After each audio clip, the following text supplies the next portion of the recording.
Bien bonjour tout le monde. Effectivement, je suis aujourd'hui maître de conférence à la Sorbonne en hébreu, mais ma recherche concerne essentiellement les parlers arabes des Juifs du Maroc. Je suis moi-même marocain par mon père, qui est né à Rabat, et ma mère, elle, est d'origine polonaise.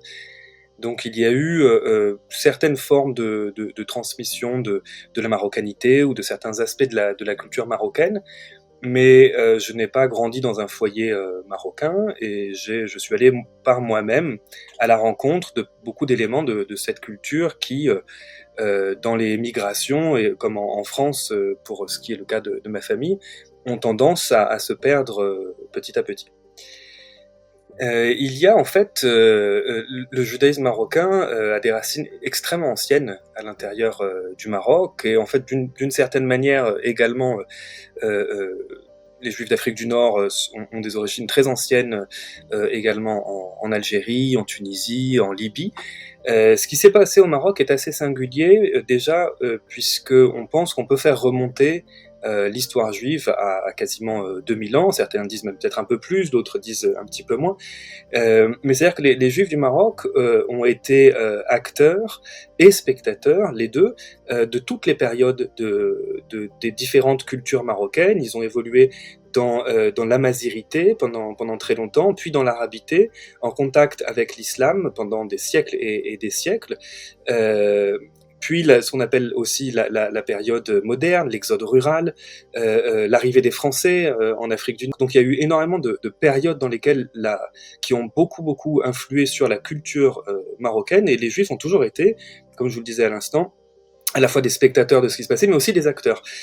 Finalement, le départ assez massif des Juifs du Maroc dans les années, à partir des années 1950 et 60, 70, 80, s'est fait donc très rapidement, et c'est comme s'il y avait eu, au bout d'une ou deux générations, une sorte de retour sur cette histoire, sur ce passé, quand on a quand même réalisé que quelque chose d'extrêmement enraciné s'était déraciné ou arraché d'une manière assez brutale.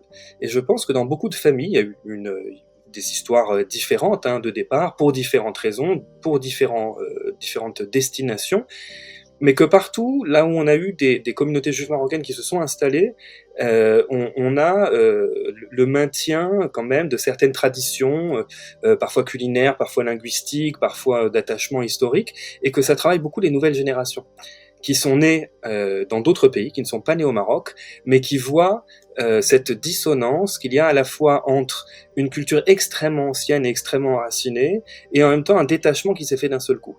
Et je pense qu'il y a un manque pour il y a un vide qui est laissé dans beaucoup de générations, de deuxième génération, de troisième génération, c'est-à-dire qui ont des parents ou des grands-parents qui viennent du Maroc, puisque on évolue, et c'est mon cas, j'ai évolué dans un monde qui était assez démarocanisé, et pourtant avec une marocanité omniprésente, paradoxalement. Et je crois que cet écart-là, ça donne envie à beaucoup de gens d'aller creuser un petit peu, d'aller voir, tiens, déjà d'essayer de comprendre qu'est-ce qui s'est passé, mais aussi d'essayer de mieux comprendre qu'est-ce que le Maroc, qu'est-ce que ce pays. Alors si si je suis allé à la fois vers la langue hébraïque et vers la langue arabe, c'est justement parce que c'est deux langues qui sont présentes dans les foyers juifs originaires d'Afrique du Nord. C'est des langues qui sont présentes de différentes manières. D'un côté, l'hébreu qui est plutôt la langue de la liturgie, mais aussi une langue de l'identité juive qu'on retrouve un petit peu partout dans le monde juif, sans que les gens l'aient vraiment parlé, mais un attachement très fort à cette langue, un enseignement de cette langue. Moi, ça a été mon cas, j'ai eu un enseignement religieux dans lequel on commence par apprendre de l'hébreu et un petit peu d'araméen, qui est une autre langue d'ailleurs. Et l'arabe, c'est une langue familiale que les gens entendent dans les foyers. C'est vraiment la langue vernaculaire, la langue qui était parlée par les communautés juives en Afrique du Nord. Donc j'ai eu un contact avec les deux et une attirance pour les deux. Et surtout, j'ai réalisé assez vite que ces deux langues étaient, en plus d'être connectées dans mon histoire familiale, elles étaient en réalité absolument apparentées. C'est-à-dire qu'il s'agit de langues qui ont la même origine. Et c'est quelque chose qui se remarque assez vite, il suffit de regarder un peu de vocabulaire. On voit assez vite qu'il s'agit de quelque chose du même ordre que le français et l'espagnol ou le français et l'italien. On a des mots qui se ressemblent, des sonorités qu'on se ressemble, et en fait, quand on va plus loin, on réalise qu'on a plus que ça. On a en fait concrètement la même langue qui s'est distinguée petit à petit dans le temps. Exactement comme le latin s'est distingué petit à petit entre italien, espagnol, portugais, etc. Donc on a une vieille langue qu'on appelle, dans le monde académique, qu'on appelle le sémitique commun, ou le proto-sémitique, qui était parlé il y a des milliers d'années, on ne sait pas ni exactement où, ni exactement quand, mais on a en tout cas des dizaines de langues qui dérivent de ces langues anciennes. Et dans ces langues-là, on a l'arabe et on a l'hébreu. Donc l'arabe et l'hébreu ont un ancêtre commun. Il n'y en a pas, ça n'est pas l'un qui vient de l'autre, c'est comme deux sœurs ou deux cousines qui ont un ancêtre commun.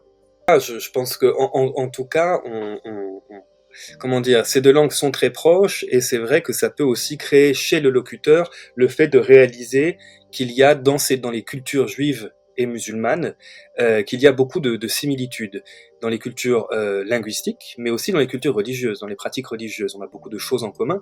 Il ne faut pas oublier qu'il s'agit de deux religions majeures qui sont nées dans la même région du monde, et qui ont, c'est-à-dire proche Moyen-Orient et Arabie, c'est ce qui est à la fois le lieu probable de la naissance des langues sémitiques, et aussi du judaïsme, du christianisme également, et de l'islam. Donc il y a bien sûr beaucoup de parallèles à faire entre les deux cultures. Après, à savoir si la culture linguistique permet le rapprochement entre les peuples, je l'espère. En tout cas, ça permet de réaliser qu'il y a de la parenté, entre les deux. Absolument, il y a une très vieille tradition chez les Juifs d'Afrique du Nord qui est celle de considérer que puisque l'hébreu et l'arabe sont des langues proches, et l'araméen également, alors pour bien comprendre son propre texte religieux, pour bien comprendre la Torah concrètement, on a eu un grand savant au début du Moyen-Âge, Yehuda ibn Quraysh, qui avait rédigé ce document qui s'appelait Risala, c'est-à-dire une lettre, probablement pour l'envoyer aux Juifs de Fès, et pour leur dire ne négligez pas l'apprentissage de l'araméen et de l'arabe classique, de l'arabiya al-fusha, parce que ce sont des langues très proches de l'hébreu, et que bien connaître l'arabe vous permettra d'une certaine manière de mieux comprendre l'hébreu. Donc ça, c'était une forme de révolution, puisque finalement, au travers de cette requête et de ce conseil qu'il donne à une communauté juive, d'un point de vue très religieux, quelque part, c'est un des premiers documents qui atteste officiellement de la parenté qu'il y a entre ces différentes langues, et qui permet, à raison, à mon avis, de dire qu'on a tout intérêt, on a tout à gagner à comprendre le fonctionnement de ces langues et comprendre ce qui les rapproche.